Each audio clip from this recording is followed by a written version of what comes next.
já assistiu O Poço, da Netflix? Já viu tudo que podia ter visto sobre explicações desse filme?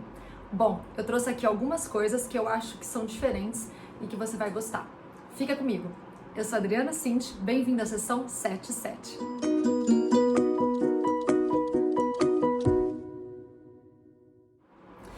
Esse é o quadro Cenas Extras. Você já deve ter ido ao cinema e muitas vezes aparece após aqueles letreiros do filme cenas extras. Geralmente eu vejo muito naqueles filmes da Marvel, os filmes de super-heróis, que tem sempre cenas extras indicando a continuação de alguma coisa. Pois então, esse quadro aqui no canal, Sessão 77, vai servir para isso, para a gente bater esse bate-papo, para conversar. Eu trouxe muita coisa interessante para trazer mais informações aqui do filme para vocês, inclusive uma entrevista com o diretor, que no final do vídeo eu vou dizer para vocês. Então, se você já assistiu o filme, maravilhoso, porque vai ter muito spoiler aqui. Se você ainda não assistiu e não quer spoilers, pula para um outro vídeo que eu acho mais interessante. Mas então vamos começar a falar, que tem muita coisa, que é sobre esse filme incrível, que eu já assisti logo que lançou na Netflix, eu assisti. De imediato, eu tive muito, assim, ânsia em algumas cenas, porque tem umas cenas bem nojentas, né, que mostram comendo de uma forma muito rápida e grotesca. Tem uma cena onde o cara realmente ele vai ali e defeca na cara do outro. Tem a cena que, enfim, assassina o cachorro. Tem muita cena nojenta. Então, de imediato, quando eu assisti o filme, eu fiquei, assim, tentando digerir de diversas formas todas as ideias do filme. Por isso que eu até demorei para fazer esse vídeo, porque eu fiquei pensando o que eu queria dizer. E li várias reportagens, críticas, e me adequei às quais vão mais com o meu entendimento, que eu acho que também entendimento de filme é de cada um. Mas vamos lá. Bom, o filme é de 2020, El Rollo, é um filme espanhol. O roteiro é do David Desola e Pedro Rivero. E ele é dirigido pelo Galder Gaztelu Urrutia.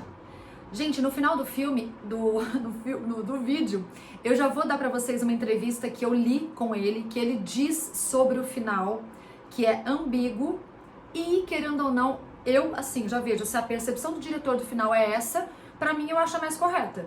Porque foi ele, na verdade, que dirigiu o filme, que teve toda a percepção da história e da obra em si. Então, eu achei super interessante, por isso que eu trouxe pra vocês e vou falar no final do vídeo. Logo no começo do vídeo,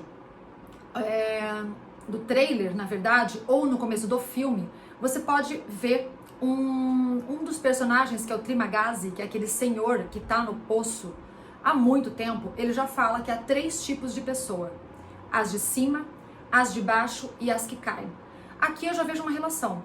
As de cima, na verdade, ele pode fazer uma relação sim com as pessoas da classe alta, os ricos, milionários, bilionários, porque sempre tem acesso à comida com muita mais fartura, com facilidade, enfim.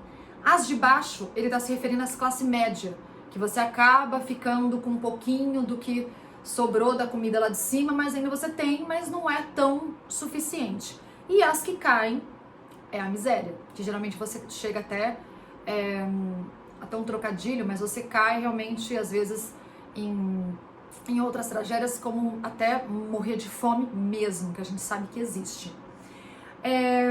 O Poço, na verdade, ele é um cárcere privado, né, no formato de um poço, e ele tem 333 andares, com 2 prisioneiros em cada andar. Quer dizer, isso já totaliza 666, 666. Eu li várias críticas de pessoas que fizeram muita relação com religião.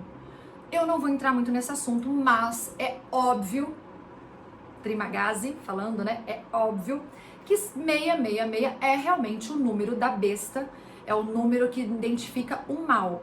E assim, seria até um pouco, seria hipocrisia eu dizer que não tem a ver, porque realmente no começo do filme ele fala que tem 200 andares, depois ele começa a dizer que tem mais. Depois, lá no final, que eles descobrem que tem 333. Quer dizer, nada no filme é colocado sem um propósito. E 2 prisioneiros em cada andar totaliza 666 pessoas que estão ali dentro.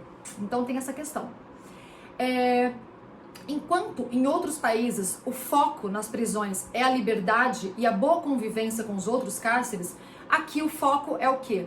É comer o que resta vindo de cima. Então já começa por aí. É um tipo de prisão que ela é feita tipo, até como um experimento, né? Porque o próprio o Göring, que é o principal, o ator principal, ele vai pra lá como tendo uma escolha, porque ele quer largar o vício do cigarro e entra na prisão, ou ele ia para uma clínica psiquiátrica, então ele prefere ir para lá. Então lá, na verdade, já tem toda essa questão. No andar 0, tem uma equipe impecavelmente trabalhando para cozinhar todos os pratos preferidos de cada um dos presos. Se você lembrar no começo do filme, tem aquela entrevista, né, com a carcerária, que ela fala qual é o seu prato preferido. Então, se você observar, em toda aquela mesa farta de comida, se cada um comesse só o prato preferido, teria comida para todo mundo. Então tem comida para todo mundo. Só que na verdade as pessoas querem comer mais do que querem ou do que precisam. Quer dizer, então na verdade o meu prato preferido, um exemplo, lasanha vegetariana de fungo. Eu vou lá e pego a minha, pego a outra. Não sobra pro outro de baixo. E por aí vai. O que acontece nesse filme? Esse filme tem muita relação de fábula. Não adianta você ficar prestando muita atenção em detalhes, dizendo assim, por exemplo, o elevador, ele não tem nenhum cabo. Então não adianta você ficar pensando muito, nossa, como que esse elevador vai e volta, porque não é o foco do filme. Você tem que realmente assistir o filme com um pouco de cabeça aberta para entender que, assim, não é a chamada para o filme em si. São as outras coisas, todas elas correlacionadas paralelamente a uma outra coisa do nosso mundo real, tá ok? Outro ponto, o ar frio e o ar quente, que quando algum preso vai lá e segura uma comida para ele, após o elevador ter descido, eles colocam um ar frio, que você fica muito frio, ou eles colocam um ar quente, que o próprio Trimagazzi fala, nossa, a gente vai derreter aqui. Quer dizer, isso seria impossível, porque o próprio vão do elevador que forma no poço, seria impossível você manter todo esse ar refrigerado ali por tanto tempo. Então são coisas que você não tem que pegar nos detalhes para poder entender o filme. Vamos lá. Mas, olha aqui, ó, tudo isso, mais uma coisa. O Göring, ele tem o Trimagazzi como seu primeiro parceiro de cela, né, como todo mundo pode saber. Após 30 dias, os presos são trocados de níveis aleatoriamente. E o filme faz isso e não é explícito, eles não falam por que isso é trocado. Eu acredito, na minha visão, é que sim, é como se fosse na nossa vida. A gente encontra pessoas tanto boas que podem nos ajudar, como ruins que também podem não nos ajudar. É a mesma coisa, você se eleva no nível melhor e te ajuda. De repente você se vê numa outra parte da vida que você cai e você tem que lutar contra essas adversidades. Tá aí uma coisa que eu não vi ninguém falando e que eu acho que sim tem correlação.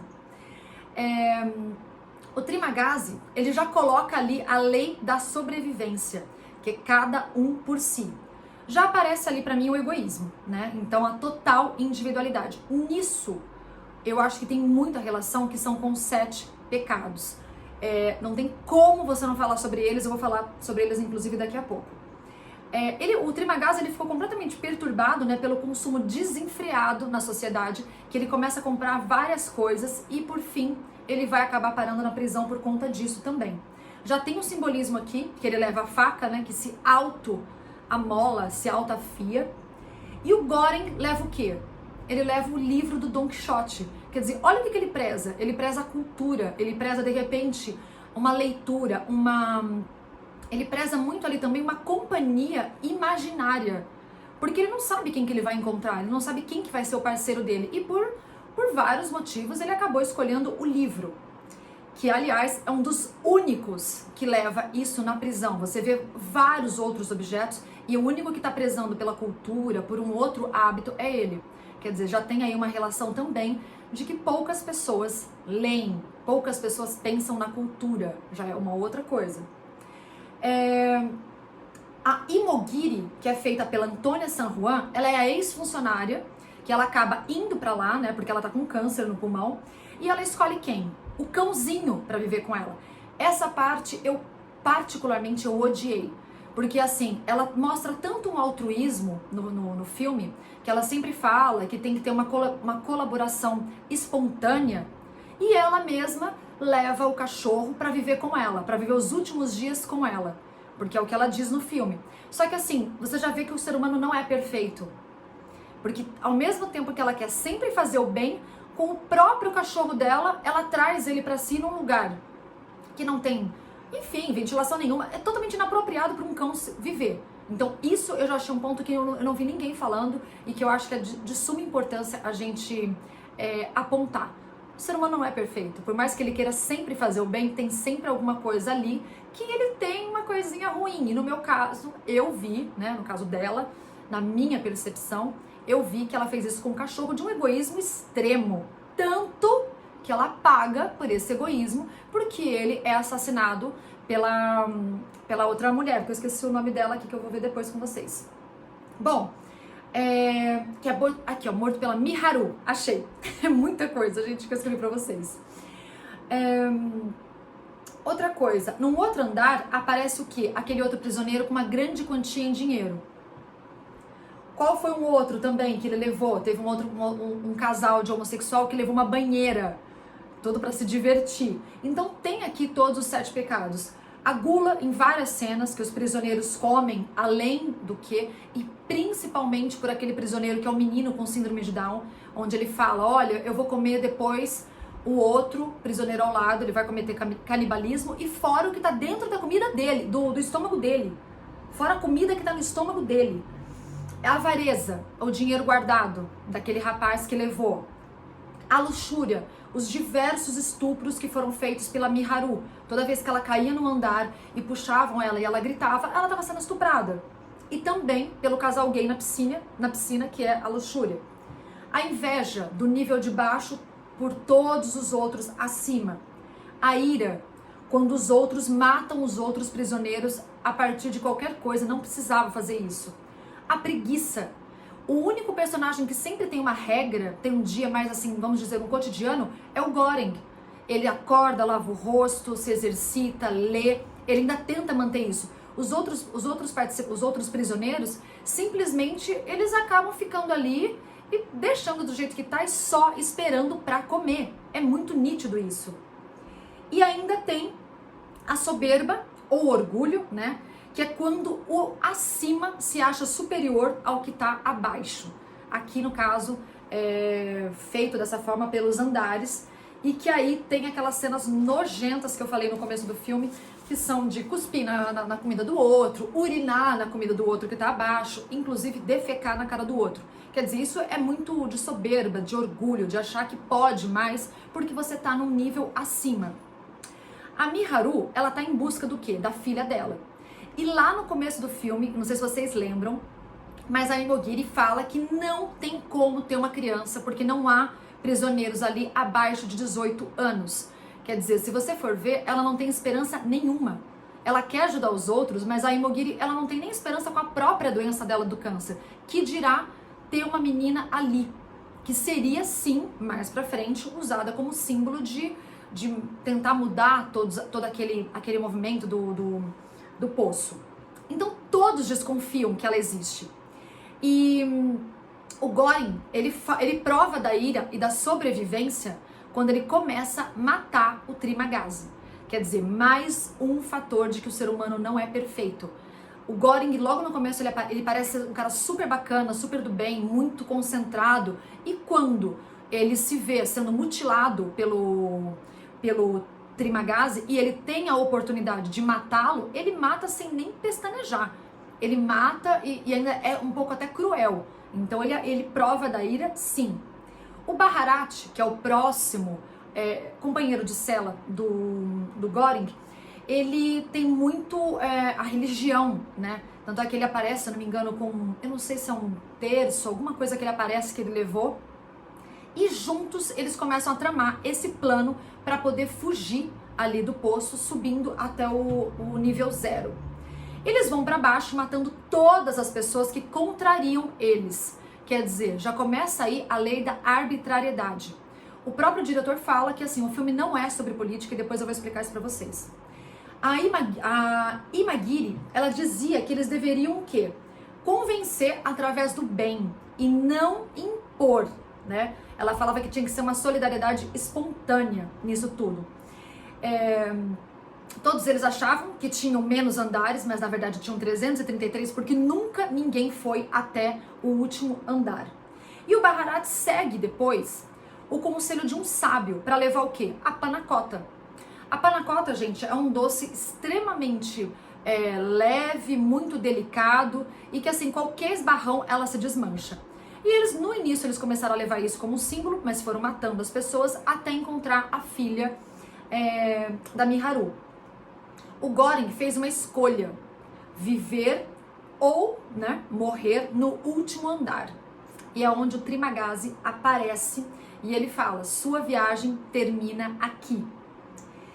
Então, tem uma outra coisa que o Goring, ele mesmo sendo o portador, a menina é a mensagem da esperança. Ele tem essa visão, ele tem essa concepção, que na verdade o doce, a panacota, seria muito pouco para ele. Ele enxergou ali na filha como realmente a mensagem.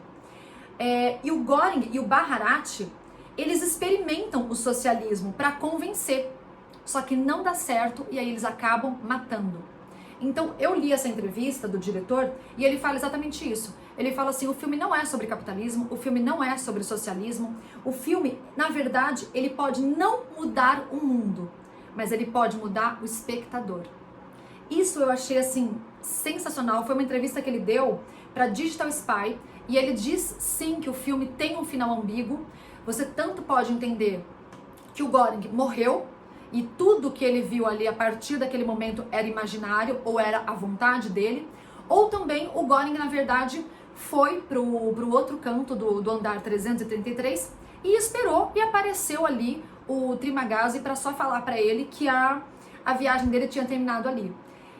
Eu achei um dos filmes mais, assim, intrigantes, ele é perturbador, ele é um filme que te cutuca e que realmente faz você pensar em muitas coisas.